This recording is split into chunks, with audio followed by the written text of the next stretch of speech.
The Honey Hunter, a Gumu's story. In the old days, there was a honey hunter. He went to the forest and looked in the trees. He went to the mountains and looked in the caves.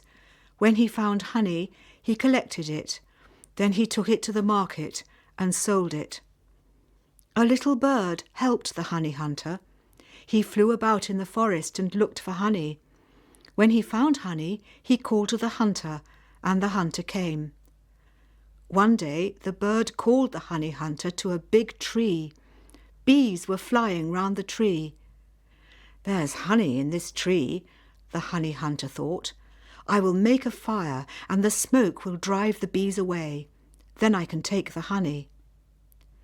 So the hunter made a fire. The smoke rose up into the tree.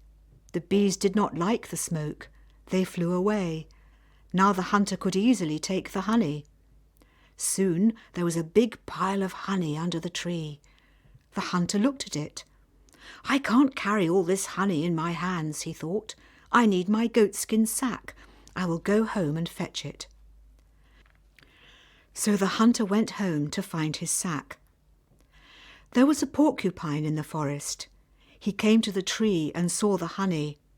"Honey," thought the porcupine, "that's very good to eat. I will hide it and call my friends. We'll enjoy it together." So the porcupine took the honey and hid it. Then she went to find her friends. Soon the hunter came back with his goatskin sack, but the honey was not there. "Where is my honey?" the hunter thought angrily. "A thief has taken it. Who is this thief?" He looked carefully at the ground. He saw the marks of the porcupine's feet. "The thief is not a man," he thought. "It's a porcupine. I'm going to find her and get my honey." The hunter began to look for the porcupine. He looked in the forest. The porcupine wasn't there. At last he came to a cave. He heard a noise inside it. "Someone is hiding in the cave," thought the hunter.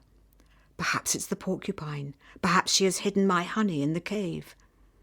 The hunter went into the cave. He saw an old woman. She was baking barley and making dalla. Now, the old woman was not a real woman. She was a wicked witch. "What do you want?" the witch asked the hunter. "Why have you come to my cave?" "I was hunting for honey," the hunter said. "I found some in a tree. I went to find my goatskin sack, and I left the honey in the forest. When I came back, the honey wasn't there. I saw the marks of a porcupine under the tree. She took my honey, and I want to find her." The witch said, "The porcupines are mine.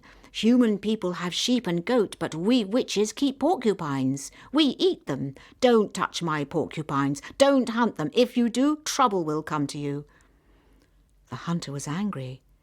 "Your porcupine is a thief," he said. "She took my honey, and I want to find her." "Then take this piece of bread," the witch said, and she put some bread into the hunter's hand. The hunter ran out of the cave. At once he changed into a porcupine. There was no hair on his head now, but sharp quills grew all over his body.